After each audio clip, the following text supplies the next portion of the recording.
నమో తస్స భగవతో వరహతో సమ్మా సంబుద్ధస్స. నిన్న కొన్ని విషయాలు తెలుసుకుందాము. చూల సింహనాద సూక్తంలో వాటిలో భగవానుడు 4 ఉపాదానాల గురించి ప్రస్తావిస్తాడు.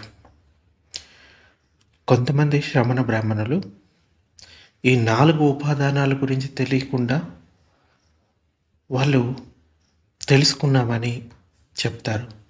కొంతమంది 4 కామ ఉపాదానాల్లో అంటే మొదటి ఉపాదానం కామ ఉపాదానం, దాని గురించి తెలిసి మిగతా వాటి గురించి తెలియదు.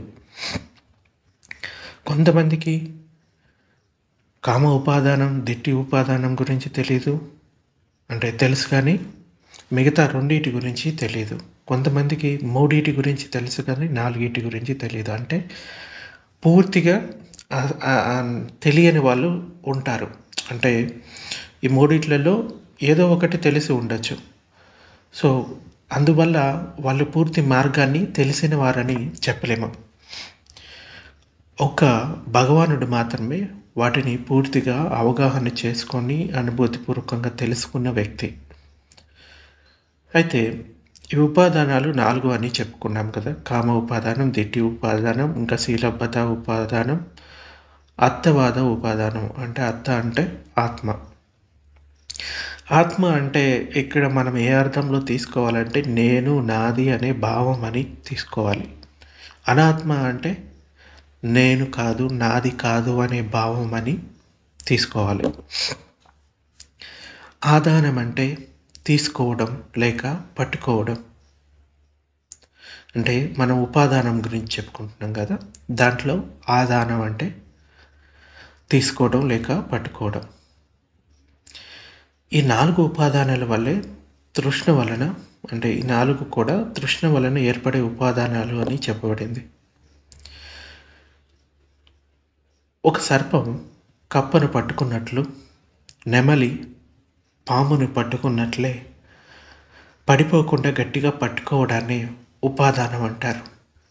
మనస్సుతో పట్టుకొని ఉన్న ఏదైతే ధర్మం ఉందో, అంటే చేతసికం ఉందో, ఆ ధర్మం ఆరంభనాన్ని గట్టిగా పట్టుకోవడాన్ని ఉపాదానం అంటారు. చేతసికమే ఇక్కడ ఉపాదానం అనబడింది. సంక్షిప్తంగా చెప్పాలి అంటే తృష్ణ ఇంకా దిట్టి అనే 2 ధర్మాలు ఉపాదానం అన్నమాట. కామ ఉపాదానం అంటే ఏంటంటే సంక్షిప్తంగా చెప్తే ప్రియంగా భావించే భార్య, పిల్లలు, బంధుమిత్రులు మొదలగు వారు, మరియు ఏనుగు, గుర్రాలు, ఎడ్లు, ఆహార పానీయాలు, ఇల్లు, వస్త్రాలు, బంగారం, వెండి, మణిరత్నాలు, భూములు, ధనధాన్యాలు మొదలగు ప్రాణమున్న లేక ప్రాణం లేని వస్తువులు కావాలి అని గట్టిగా వాటిని పట్టుకొని వేలాడటం, వాటిని తమవుగా చేసుకోవడం, దానికోసం వాటి కొరకే ఎప్పుడు ఆలోచించే లోభాన్నే కామ ఉపాదానం అంటారు. అంటే భౌతికమైన విషయాల పట్ల ఉపాదానం చెందడం. ఉపాదానం అంటే మళ్ళీ మళ్ళీ కావాలని ఆసక్తి. కామం అనే శబ్దంలో కోరికను పుట్టించే వస్తువులు అని, వాటిని పొందాలి అనే కోరిక గల తృష్ణ అనే 2 అర్థాలు కలవు. కామ అనే అంటే ఈ కామం అనే శబ్దం యొక్క అర్థం కోరదగినది, పట్టుకు వేలాడదగినది అని అనుకుంటే కోరదగిన వస్తువైన కామమును గట్టిగా పట్టుకునే ధర్మమే కామ ఉపాదానం అనబడుతుంది. కామం అంటే కేవలం ఈ శారీరక సంబంధం ఒకటే కాదు, మనకి వస్తువుల మీద ఉండే కోరికను కూడా కామ అని చెప్తారు. కామం అంటే తృష్ణ అని గ్రహించినప్పుడు తృష్ణ అనబడే దానిని గట్టిగా పట్టుకోవడానికి గల తృష్ణయే కామ ఉపాదానం అనబడుతుంది. బీజం మొలకెత్తినప్పుడు దాన్ని సరళంగా నష్టం చేయవచ్చు, దానిని పీకివేయవచ్చు. కొన్ని సంవత్సరాలు గడిచిన తర్వాత అది విశాలమైన వృక్షమై దానికి అనేక ప్రశాఖలు ఏర్పడ్డాయి. ఆ చెట్టుకి చాలా లోతు వరకు చిన్న పెద్ద వేర్లు పాతుకుపోయాయి. ఏనుగు కూడా దాన్ని పెరికి వేయడం కష్టమవుతుంది. అప్పుడు అది మొలక కాదు, మహావృక్షం.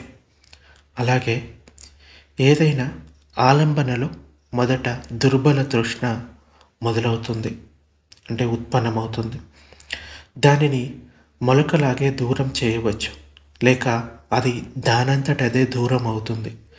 అలా దూరం కాకుండా మళ్ళీ మళ్ళీ ఆలంబనలో తృష్ణ పుట్టడం మొదలు పెడితే అలా మళ్ళీ మళ్ళీ పుట్టడం వల్ల బలాన్ని పుంజుకుంటుంది. దానిని దూరం చేయడం చాలా కష్టమవుతుంది. అలా అది బలమైన తృష్ణగా మారుతుంది. బలమైన ఈ తృష్ణనే కామ ఉపాదానం అంటారు. ఉపాదానం వరకు చేరిన తృష్ణను దూరం చేయడం అనేది సులభం కాదు. బుద్ధుని శాసనంలో దీక్షను పొందిన నందకుమారుని తృష్ణని దూరం చేయడానికి, అలాగే 500 శాక్య కోలీయుల కుమారుల తృష్ణను దూరం చేయడానికి భగవానుడు చాలా శ్రమపడ్డాడు. పెరిగిన తృష్ణ ఇంకా పెరగని తృష్ణ అనే రెండు కూడా ధర్మానుసారంగా సమమే అయిన మొలక మరియు చెట్టు అనేవి వేరువేరు. ఏదైనా ఆలంబనలో తృష్ణ పుట్టితే అది తప్పకుండా పెరిగి బలవంతమవుతుంది. అంటే నందకుమారుడి విషయంలో ఏం జరుగుతుందంటే, నందకుమారుడికి చాలా అందమైన భార్య ఉండేది. ఆ భార్య గురించే ఆలోచిస్తూ ఉండేవాడు ప్రవచ తీసుకున్న తర్వాత కూడా.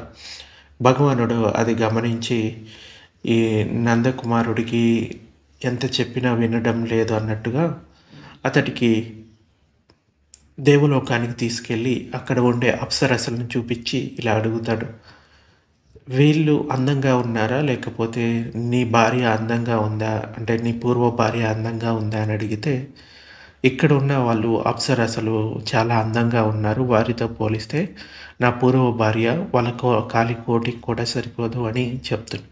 అయితే భగవానుడు అప్పుడు ఆనందుడికి చెప్తాడు ఏమనంటే, నువ్వు కనుక నేను చెప్పినట్టు సాధన చేసి ఈ నిబ్బానాన్ని పొందితే ఈ అప్సరసలు నీకే సొంతం అవుతారు, ఇంత అందమైన అప్సరసలు అని చెప్తాడు. ఇంకా ఏమీ ఆలోచించకుండా ఆ నందుడు కూడా తన ధ్యాన సాధన మొదలుపెట్టి అర్హంతుడైపోతాడు. అర్హంతుడైన తర్వాత అప్పుడు తెలుసుకుంటాడు, ఓ నేను ఎంత ఉపాదానాన్ని పోగు చేసుకొని ఉన్నాను, భగవానుడు నాకు చాలా సహాయం చేశాడు దాని నుంచి బయటపడటానికి అని. అంటే కొన్నిసార్లు వాళ్ళ ముందు ఒక లక్ష్యాన్ని పెడతాడు, వాళ్ళకి ఇష్టమైన లక్ష్యాన్ని, దీన్ని పొందాలి అంటే నువ్వు తప్పకుండా సాధన చేయాల్సిందే అని. అంటే ఒకరి మనసులో ఉన్న ఈ కామ ఉపాదానాన్ని పోగొట్టడానికి చాలా కష్టపడాల్సి వస్తుంది భగవానుడు కూడా కొన్నిసార్లు. అంత బలంగా నాటుకుపోయి ఉంటాయి మనసులో. ఏదైనా వస్తువులను మొదటిసారిగా చూసినప్పుడు అది బాగుందని, అందంగా ఉందని మొదట తృష్ణ ఉదయిస్తుంది. ఆ తృష్ణ మళ్ళీ మళ్ళీ పుట్టినప్పుడు ఆ వస్తువును తనదిగా చేసుకోవాలని ఆశ పుడుతుంది. తనదిగా చేసుకున్నాక ఇతరులు తీసుకోవద్దని దానిని రక్షించే ఆశ పుడుతుంది. ఇలా తృష్ణ క్రమంగా వృద్ధి చెందుతుంది. స్త్రీ పురుషుల సంబంధంలో, లేక ఆహార సంబంధంలో, లేక మత్స్య మాంసము అంటే చేపలు మాంసము మదిర సంబంధంలో, లేక మైథున సంబంధంలో అంటే శృంగార సంబంధంలో, లేక జూదము, లేక ధనధాన్యాల సంబంధంలో ఉత్పన్నమైన తృష్ణ విశేషంగా వృద్ధి చెంది ఉపాదానంగా మారుతుంది. భగవానుడు ఇలా చెప్తాడు, వేదన పచ్చయ తనహ అనే చోట వృద్ధి చెందని దుర్బల తృష్ణ గురించి చెప్పబడింది. తృష్ణ పచ్చయ ఉపాదానం అన్న చోట వృద్ధి చెందిన బలమైన తృష్ణగా గ్రహించబడుతుంది. అంటే వేదన పచ్చయ తనహ అంటే ఇంకా వృద్ధి చెందలేదు ఆ కోరిక అన్నది, అంటే వేదన అంటే మన శరీరంపై కలిగే ఫీలింగ్ వల్లనే మనకి తృష్ణ కలుగుతుంది. అంటే ఉదాహరణకి కంటితోటి రూపాలను చూస్తాము, చెవులతోటి శబ్దాలను వింటాము, నాలుకతోటి రుచులను తెలుసుకుంటాము, ముక్కుతోటి వాసన తెలుసుకుంటాము, అలాగే చర్మంతో స్పర్శలను తెలుసుకుంటాము. ఉదాహరణకి కంటితోటి రూపాన్ని తెలుసుకునేది, ఏదైనా ఒక ఆబ్జెక్ట్ని చూశారనుకోండి. ఉదాహరణకి ఒక గులాబ్ జామున్ అనేది ఉంది, మీ దగ్గర తీసుకొచ్చి పెట్టారు గులాబ్ జామున్ బౌల్. అప్పుడు మిమ్మల్ని అడుగుతాను, ఇది అంటే మీకు ఇష్టం కాదా అంటే, మొదటిసారి దాన్ని చూసినప్పుడు దాని మీద ఎటువంటి అభిప్రాయం ఉండదు. ఎందుకంటే దాన్ని ఇంతకుముందు ఎప్పుడూ కూడా రుచి చూడలేదు. రుచి ఎక్కడ చూస్తాము? నాలుక దగ్గర. కేవలం కంటితోటి చూసాము, దాని గురించి సరైన అవగాహన లేదు. కానీ ఒక గులాబ్ జామున్ తీసుకొని తిన్నారు, అది నాలుక మీద పెట్టుకున్నప్పుడు అక్కడ వేదన జరుగుతుంది, స్పర్శ జరిగి వేదన పుట్టుతుంది. వేదన పుట్టగానే ఏం జరుగుతుంది? అది మీకు హాయిగా అనిపిస్తే అది కావాలి అనే తృష్ణ పుడుతుంది, అంటే రాగ తృష్ణ పుడుతుంది. అది మీకు నచ్చలేదు, చేదుగా ఉంది అంటే అక్కడ ద్వేష తృష్ణ అనేది పుడుతుంది. అంటే ఏదైనా ఆ ఫీలింగ్ ద్వారానే, అంటే సుఖవేదన కలిగితేనేమో అది మళ్ళీ కావాలి అనిపిస్తుంది. ఒకవేళ దుఃఖ వేదన కలిగితేనేమో దాని పట్ల ద్వేషం అనేది పుడుతుంది. అంటే వేదన పచ్చే తనహ, ఈ ఫీలింగ్ ద్వారానే తృష్ణ అనేది పుడుతుంది అనేది భగవానుడు చెప్తున్నాడు. అదే ఈ వేదనను సమతతో చూడటం మనం మొదలు పెడితే, ఏదైనా సుఖంగా అనిపించినా దాని పట్ల సమతతోటి ఉండటం, దుఃఖంగా అనిపించినా దాని పట్ల సమతతోటి ఉండటం, అప్పుడు ఈ తనహా అన్నది కొంచెంగా తగ్గిపోతుంది. సో తనహాగా ఉన్నప్పుడు అంత పెద్దగా వృద్ధి చెందలేదు ఇంకా. కానీ ఎప్పుడైతే ఈ తృష్ణ ఉపాదానంగా మారిపోతుందో, ఉపాదానం అంటే ఇంకా దాన్ని పట్టుకొని వేలాడటం, వదిలిపెట్టకుండా ఎప్పుడైతే ఉపాదానంగా మారుతుందో అది బలమైన తృష్ణగా మారుతుంది. బలమైన సంస్కారాలు ఏర్పడడానికి అవకాశం ఉంటుంది. రూపాది ఆలంబన విషయంలో వేదన కారణంగా తృష్ణ ఉత్పన్నం కాకుంటే ఆ తర్వాత ఉపాదానం అనబడే దృఢమైన తృష్ణ ఉత్పన్నం కాదు. ఇది మొదలు దుర్బల తృష్ణ ఉత్పన్నమైనప్పుడే ఉత్పన్నమవుతుంది. కనుకనే తృష్ణ వల్ల ఉపాదానం కలుగుతుంది అని చెప్పబడింది. ఏదైనా కానీ ఒక చిన్న వస్తువు మీద ఉన్నది కూడా బాగా స్ట్రాంగ్ ఉపాదానం కింద మారిపోతుంది. సో ఒక ఉదాహరణ చెప్తాడు భగవానుడు. ఒకరికి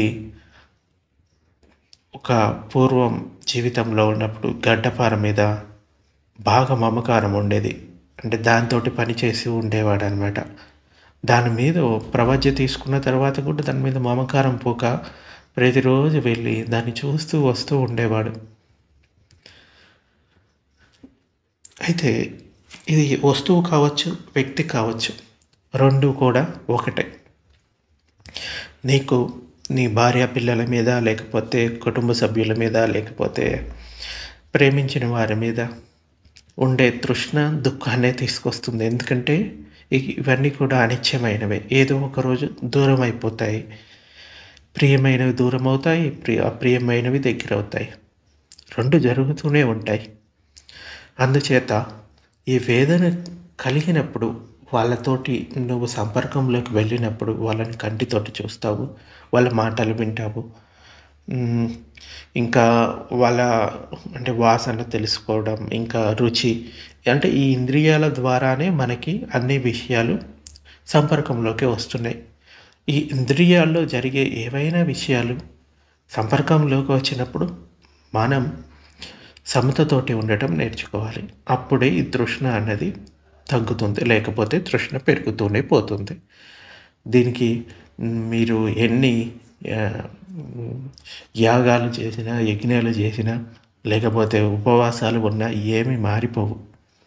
చేయాల్సింది ఏంటంటే ఉపాదానం చెందకుండా ఉండడాన్ని చూసుకోవాలి. ఆ తృష్ణ అది ఎప్పుడు జరుగుతుంది? సమతతో ఉన్నప్పుడు మాత్రమే జరుగుతుంది. అంటే శరీరంపై కలిగే ఎటువంటి ఫీలింగ్ అయినా కానీ అది సుఖంగా అనిపించినా దాని పట్ల ఎరుగుతూ ఉండు, దుఃఖంగా అనిపించినా దాని పట్ల ఎరుగుతూ ఉండు. ఇదే చేయవలసింది. సో మెల్లమెల్లగా ఆ ఉపాదానం తగ్గిపోతూ వస్తుంది. ఇది చేయకుండా మిగతా ఏమి చేసినా కానీ ఉపయోగం ఉండదు. అలాగే దిట్టి ఉపాదానం, శీలబద్ధ ఉపాదానం, అర్థవాద ఉపాదానం అనే 3 కూడా అకారణానుసారంగా వేరువేరుగా కనిపించిన ధర్మానుసారం అది ఒకే దిట్టి, అంటే దృష్టి అంటే అవగాహన అని చెప్పచ్చు. ఇవన్నీ కూడా దృష్టుల కిందికే వస్తాయి, మిథ్యా దృష్టులు. దిట్టి ఉపాదానం, శీలబద్ధ ఉపాదానం, అర్థవాద ఉపాదానం అంటే చూడడాన్ని లేక తెలుసుకోవడాన్ని అంటే తీసుకోవడాన్ని దృష్టి అంటారు. అది సమ్యక్ దృష్టి, మిథ్యా దృష్టి అని 2 రకాలు. దేనినైనా ఉన్నది ఉన్నట్లు తెలుసుకోవడమే సమ్యక్ దృష్టి. ఉన్నది ఉన్నట్లు కాక వేరు విధంగా తప్పుగా దానిని తెలుసుకోవడం లేక కారణం లేకుండానే ఏర్పడింది అనడం. అంటే వేదన ఉంది కాబట్టి తృష్ణ ఏర్పడింది, దానికి ఏం కారణం లేదు అంటే అది తప్పు. లేనిని దాన్ని ఉన్నట్లుగా, ఉన్నదాన్ని లేనట్లుగా తెలుసుకోవడమే మిథ్యాదృష్టి. మిథ్యాదృష్టిని చూపించడానికి అనేక చోట్ల దిట్టి అనేది పాలీ పదం, దృష్టి అనేది తెలుగు పదం. ఈ దిట్టి అనే పదం మాత్రమే వాడబడింది. ఈ దృష్టి ఉపాదానం అనేది అలాంటి స్థానం. దిట్టి ఉపాదానం అన్నది 3 ఉపాదానాల్లో చివరిదైన అర్థ ఉపాదానం నుండి మొదలు పెడితే విస్తరిస్తే అర్థం చేసుకోవడం సులభం కనుక అలాగే తెలుసుకుందాం. మనం తప్పుగా పట్టుకు వెళ్ళడం వల్ల నిజంగా నేను అంటే ఈ లేని నేను అనేది ఉన్నట్లుగా నేను అని మాట్లాడతాడు. ఈ నేను అనేది ఉన్నట్లుగా దానిని గట్టిగా పట్టుకొనే స్వభావమే ఆత్మవాద ఉపాదానం. సుఖదుఖాలను పొందుతూ, ఆలోచిస్తూ, మాట్లాడుతూ, పనిచేస్తూ ఈ కాయ చిత్తం అనే 2 అంటే శరీరం ఇంకా మనసు అనే 2 ఆధిపత్యాన్ని చూపిస్తూ ఒక్కొక్క చిత్త సంతానంలో ప్రవహించే ప్రముఖమైన ధర్మాన్ని లోకంలో ఆత్మ అని అంటారు. ఆయా స్థానాల్లో దాన్ని నేను అంటారు. ఒకరు నేను అనే దానిని మరొకరు నీవు అని, మీరు అని, లేకపోతే పేరుతోటి రెడ్డి గారు అని, లేకపోతే బాబు గారు అని, రవి అని, ప్రకాష్ అని, తల్లి, తండ్రి, సహోదరుడు, సహోదరి అని, ఒక్కోసారి వాళ్ళు వ్యాపారస్తులైతే కనుక శ్రేష్ఠి అని, పండితుడని, రాజని, మంత్రి అని అంటారు. పైన తెలిపిన అన్ని శబ్దాలతో చెప్పబడేది ఒకే వస్తువు. నేను అనే శబ్దాన్ని అన్ని భాషల్లో ఆత్మ గురించే వాడతారు. అన్ని నామాలు, పేర్లు దీనిని తెలుపడానికే ఉపయోగిస్తారు. ఈ ఆత్మ, నేను, నీవు అని దీనిని శ్రేష్టంగా, ఉత్తమంగా గ్రహిస్తారు. ఇది మనుషుల చిత్తంలోనే ఉంది, కానీ అది సత్యం కాదు. ఇది కల్పన మాత్రమే, కానీ సత్యం కాదని తెలుసుకోవడం చాలా కష్టం. ఎందుకంటే ఆత్మ ఉందనే ఆలోచన ఉపాదానంగా మారింది. నువ్వు, నేను అని శబ్దాలతో చెప్పబడే ఆత్మ నిజంగా లభించిందే తెలుసుకోవాలంటే నీవు, నేను అని చెప్పబడే ఈ నామ రూపధర్మ సముదాయాన్ని చక్కగా విభజించి, విశ్లేషించి, పరీక్షించి అవి పుట్టిగిట్టే విధానాన్ని అర్థం చేసుకోవాలి. నది ఉన్నది అని మనుషులు అంటారు. నది అంటే ఏంటి? నీరే నది. అయితే కుండలోని నీరు కూడా నది కావాలి.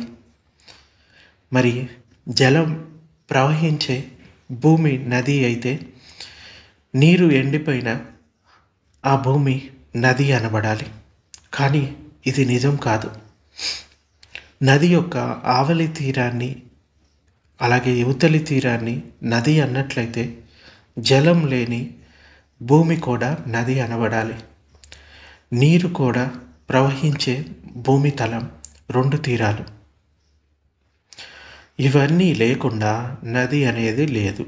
ఇలా విభజించి చూసినప్పుడు మనుషుల చిత్తంలోనే కానీ నిజంగా నది అనేది లేదని తెలుస్తుంది. అంటే దానికి ఆ నది అనే పేరు మనమే ఇచ్చుకున్నాము. దానికి నది అని ఎట్లా తెలుస్తుంది? అక్కడ నీరు అని కానీ భూమి అని కానీ అన్ని పేర్లు మనమే ఇచ్చుకున్నాము. అంటే ఒక క్రియేట్ చేసి పెట్టుకున్నాం మన మనసులో. అలాగే ఈ ఆత్మ అన్నది కూడా మనమే క్రియేట్ చేసి పెట్టుకున్నాం. నిజానికి అక్కడ నది అనేది ఏమీ లేదు. ఇలా విభజించి చూసినప్పుడు మనుషుల చిత్తంలోనే కానీ నిజంగా నది అనేది లేదనే తెలుస్తుంది. ఆ నదిలాగే నేను, నీవు అనబడే ఈ ఆత్మ కూడా నిజంగా లభించదు కనుక ఆత్మలా భావించబడే నామరూప ధర్మ సమూహాన్ని విభజించినప్పుడు ఆ తప్పుడు అవగాహన దూరం అవుతుంది, అది మాయమైపోతుంది. ఈ నామరూపాల పుట్టుకను ఇంకా గిట్టడాన్ని, అంటే నామరూపాలు అంటే మనస్సు, శరీరం, ఇవి ప్రతి క్షణం పుడుతూ గిట్టుతూనే ఉంటాయి. శరీరంపై ఫీలింగ్ మారిపోతూనే ఉంటుంది, మనసులో ఫీలింగ్ మారిపోతూనే ఉంటుంది. ఈ పంచస్కంధాలు పుట్టు గిట్టుతూనే ఉంటాయి. సరిగ్గా పరీక్షించినట్లయితే అనేక కారణాలు అర్థమవుతాయి. చూడటం, వినడం, తినడం, త్రాగడం, మాట్లాడడం అనే క్రియలను చేసేవాడు ఎవడైనా ఉండాలి. ఆత్మయే ఆ కర్త అని చాలామంది భావిస్తారు. చూడడం, వినడం అనే క్రియలు సిద్ధించే విధానం తెలుసుకోకపోవడం వల్లే ఈ ఆత్మ అనే భావన పుడుతుంది. కనుక వీటిని గురించి చక్కగా తెలుసుకోవాలి. డ్రమ్మును చేతితో కొట్టినప్పుడు కొట్టిన విధానాన్ని బట్టి చిన్న లేక పెద్ద శబ్దం పుడుతుంది. కొట్టడం మాత్రమే చేతికి వీలవుతుంది, కానీ శబ్దాన్ని పుట్టించే శక్తి చేతికి లేదు. దెబ్బను డ్రమ్ము పొందుతుందే కానీ శబ్దాన్ని పుట్టించే శక్తి కానీ కోరిక కానీ డ్రమ్ముకు లేదు. ఈ రెండు ఒకదానికొకటి తాకడం వల్ల శబ్దం దానంతటదే పుడుతుంది. అయినా మనుషులు డ్రమ్ము వల్లే శబ్దం పుడుతుంది అని అనుకుంటారు. అలాగే కంటికి రూపఛాయ వచ్చి తాకినప్పుడు ఈ కారణం వల్ల రూపం యొక్క ఆకారాన్ని గ్రహించే విజ్ఞానం పుడుతుంది. దానివల్ల ఆ రూపం కనిపిస్తుంది. కన్నుకి చూడాలనే కోరిక కానీ చూసే శక్తి కానీ లేదు. కన్ను చూడదు. చూడటం అనే విజ్ఞానానికి రూపం వచ్చి తాకినప్పుడు చూడటం అనేది దానంతటదే జరుగుతుంది. ఈ విధానాన్ని తెలుసుకోవడం వల్లనే నేను చూస్తున్నాను అని అనిపిస్తుంది. చూసే విజ్ఞానం అనేది ఆ రెండింటి కలయిక, అంటే వస్తురూప అనురూపంగా పుడుతుంది. చాలా దూరంగా, చాలా దగ్గరగా కాకుండా చాలా చిన్నదిగా కానీ రూపం కంటిని తాకినప్పుడు ఆ వస్తువు ఆకారాన్ని చక్కగా గ్రహించే బలమైన విజ్ఞానం పుడుతుంది. ప్రకాశం తక్కువగా ఉంటే దుర్బలంగా కనిపిస్తుంది. అలాగే ఆలంబనం చాలా దూరంగా ఉంటే దాని యథార్థ రూపం కాక వేరుగా ఆ రూపం కనబడుతుంది. ఉదాహరణకి ఆకాశంలోని చంద్రుడు, సూర్యుడు, నక్షత్రాలు చాలా దూరంగా ఉండటం వల్ల వాటి యథార్థ రూపం మనకి కనపడదు. లోపల నుంచి చూస్తే, అంటే చూసే ఆ శక్తి గల నేను అనేది లేక ఆత్మ అనేది ఉంటే దానికి ఆయా వస్తువులను యథార్థంగా చూసే శక్తి ఎల్లప్పుడూ ఉండాలి. కానీ అలా సాధ్యం కాదు.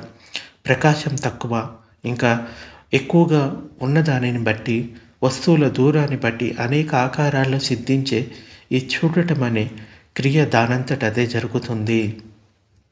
అంతేగాని ఎవరైనా దీనిని చూస్తున్నారని కాదు. వినడం, ఆలోచించడం, మాట్లాడడం, పని చేయడం అనేవి కూడా పైన తెలిపిన విధంగానే చూడడం అనే క్రియలాగే జరుగుతాయి. కానీ చూసేవాడెవడో లేడు. నిజమైన కారణం ఇలా ఉండగా సరైన జ్ఞానం లేని మనుషులు సత్యంగా భావించే నేను, నీవు, ఆత్మ అనేదేది లేదని తెలుసుకోవాలి. లేని ఆత్మను ఉన్నదని గట్టిగా పట్టుకు వెళ్ళాడటం మిథ్యా దృష్టి అనబడుతుంది. దీనినే ఆత్మవాద ఉపాదానం అని అంటారు. ఇది చాలా స్ట్రాంగ్గా ఉంటుంది మనుషుల్లో. ఈ ఉపాదానం అంత తొందరగా వదిలిపోదు. తన అధికారంలో లేని ఏదైనా వస్తువుని చూసినప్పుడు, దానికి ఆశ పుట్టినప్పుడు దానిని తనదిగా చేసుకుంటాడు. ఆశ లేనివాడు దానిని వదిలి వెళ్ళిపోతాడు. అలాగే పంచస్కందాలు బాగున్నాయని వాటికి ఆశపడిన వాడి పంచస్కందాలనే నేను, నా ఆత్మ అని గట్టిగా పట్టుకు వెళ్ళాడతాడు. పంచస్కందాలు అంటే ఈ శరీరం ఇంకా మనసులో 4 భాగాలు ఇంకా శరీరం రూపం అని చెప్పవచ్చు. ఈ పంచస్కందాలను నేను, నా ఆత్మ అని గట్టిగా పట్టుకు వేలాడతాడు. ఆశ లేకుంటే అలా చేయడు. తృష్ణ వల్లే వాటిని నేనుగా గ్రహిస్తాడు. కనుక ఈ పఠించ సముపాద ఉపదేశంలో తృష్ణ వల్లే అత్తవాద ఉపాదానం అంటే తనహా పచ్చే ఉపాదానం అని చెప్పబడింది. దృష్టిల్లో ప్రధానమైనది అత్తవాద ఉపాదానం అనబడే సత్కాయ దృష్టి. దానిని దూరం చేసుకుంటే మిగిలిన దృష్టులన్నీ దూరం అవుతాయి. అన్ని దృష్టులు ఈ సత్కాయ దృష్టితో సంబంధం కలిగి దీని శాఖలుగా ఏర్పడతాయి. అందుకే సత్కాయ దృష్టి ప్రధానమైనదని చెప్పబడింది. ఈ 4 ఉపాదానాల్లో కామ ఉపాదానం, అత్తవాద ఉపాదానం అనే 2 బౌద్ధులలో లేకపోతే ఇతరుల్లోనూ సాధారణంగా ఉత్పన్నమవుతుంది. దిట్టి ఉపాదానం, శీలబద్ధ ఉపాదానం అనేది 2 బౌద్ధేతరులలోనే ఉత్పన్నమవుతాయి. అంటే బౌద్ధులు కాకుండా మిగతా వారికి ఈ దిట్టి ఉపాదానం ఇంకా శీలబద్ధ ఉపాదానం. సంసార దుఃఖాన్ని దూరం చేసి నిబ్బానాన్ని పొందుటకు సత్య మార్గాన్ని చూపించిన తథాగతుని అంటే బుద్ధుని అత్యుత్తమ ధర్మాన్ని వినని ఇంకా తెలుసుకొని వారు కొత్త పాపాలను చేయడం ఆపి ఈ శరీరాన్ని బాధ పెట్టడం అభ్యసిస్తూ దుఃఖాన్ని పొందుతూ చేసిన పాపాలను దూరం చేస్తూ శుద్ధిని పొందవచ్చని ఆలోచిస్తారు. అంటే ఈ శరీరాన్ని ఎంతెంత దుఃఖం పెడితే అంతంత పాపాలు తొలగిపోతాయి, మనం శుద్ధిని పొందుతామని తప్పుడు అభిప్రాయం అన్నమాట.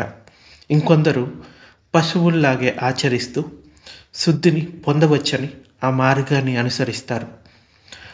ఆవుల ప్రవర్తించే దానిని గోశీలం అంటారు.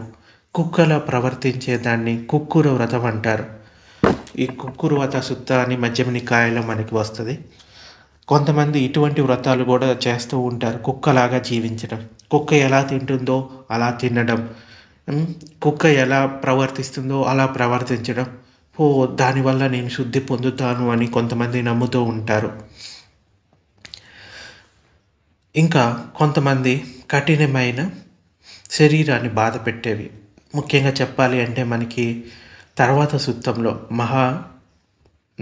సింహనాథ సుత్తంలో అది ఇంకా క్లియర్గా చెప్తాడు. ఆయన బోధిసత్వుడిగా ఉన్నప్పుడు ఎన్ని కఠినమైన సాధనలు చేశాడు. ఆ కఠినమైన సాధనల వల్ల నేను పొందింది ఏమీ లేదు, దుఃఖం తప్ప అని చెప్తాడు. అంటే ఎందుకంటే అది ముక్తిని పొందడానికి సరైన మార్గం కాదు ఈ కఠినమైన సాధనలు అని తెలుసుకున్నానని చెప్తాడు. అది తర్వాత సుత్తంలో వస్తుంది. అంచేత కొంతమంది ఇలా కూడా చేస్తూ ఉంటారు. అంటే 4 కాళ్ళతో వెళ్ళడం, భూమిపైన కూర్చోవడం, పడుకోవడం, చేతితో కాక భూమిపై నుంచిన అన్నాన్ని నోటితోనే తినడం, మలమూత్రాలు చేశాక కడుక్కోకపోవడం, మాట్లాడకపోవడం, ఇలా వారు పశువుల్లాగే ప్రవర్తిస్తారు. అంటే అవి ఎలా జీవిస్తాయో అలాగా దాన్ని ఒక వ్రతంలాగా పాటిస్తూ ఉంటారు కొంతమంది. సర్వసంపూర్ణంగా లేక పాక్షికంగా ఈ గోశీలము లేకపోతే కుక్కుర శీలాలను పాటిస్తూ గోవ్రత కుక్కుర వ్రతాలను కొందరు అభ్యసిస్తూ ఉంటారు. అంతులేని దుఃఖాన్ని అనుభవిస్తూ ఈ వ్రతాలను పాటించిన ఈ వ్రతాల వల్ల వారు కోరే శుద్ధి కానీ దేవలోకం కానీ బ్రహ్మలోకం కానీ వారికి లభించదు. కుక్కుర వ్రతాన్ని అభ్యసించిన కోరకత్తీయుడు అనే నిఘంటుడు అంటే జైనుడు అనమాట. జైనులని నిఘంటులు అని చెప్తారు. వాళ్ళు ఎక్కువగా ఇటువంటి కఠినమైన వ్రతాలను పాటిస్తూ ఉంటాడు. అతడు 4 అపాయాల్లో ఒకటైన కాలకంజిక అనే అసుర లోకంలో పుట్టాడని దీర్ఘనికాయలోని 25వ సుత్తంలో చెప్పబడింది. ఇలా ఈ మిథ్యాశీల వ్రతాలను అభ్యసించడం వల్ల నరకంలో లేక జంతు యోనుల్లో పుట్టడాన్ని మధ్యమనికాయలు కుక్కర్ వ్రత సూత్రంలో చెప్పబడింది. ఈ మిథ్యాశీల వ్రతాలను శుద్ధి కారకాలుగా భావించే మిథ్యా దృష్టిని గట్టిగా పట్టుకు వేలాడడమే శీలవ్రత ఉపాదానం అనబడుతుంది. అంటే ఏదైనా కొన్ని శీలాలను పాటించడం వల్ల, కొన్ని వ్రతాలను పాటించడం వల్ల ముక్తిని పొందుతామని తప్పుడు అభిప్రాయం. అది కూడా ఉపాదానం కింద మారిపోతుంది. పంచస్కందాలను పట్టుకు వేలాడని వానికి ఇలాంటి దృష్టి పుట్టదు. పంచస్కందాలను అంటి పెట్టుకొని దానిని ఆత్మగా భావించి అజ్ఞానంతో దానిని పట్టుకు వేలాడటం వల్లే ఈ దృష్టి పుట్టుతుంది. అందుకే తృష్ణ వల్ల శీలబద్ధ ఉపాదానం పుడుతుంది అని చెప్పబడింది. లోకంలో అనేక దృష్టిలు అంటే తప్పుడు అవగాహనలు కలవు. బ్రహ్మజాల సూత్రంలో మనకి 62 దృష్టుల గురించి చెప్పబడ్డాయి.